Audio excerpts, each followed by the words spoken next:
నిండు లేడని సందేహము వలదు. ఎందెందు వెతికిన అందందే కలడు. మా తండ్రి గారు అది ఈ స్తంభంలో ఉంటారా అని అడిగారు.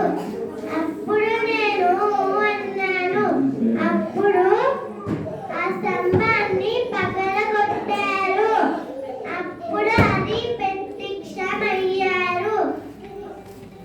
అప్పుడు మా తండ్రి గారిని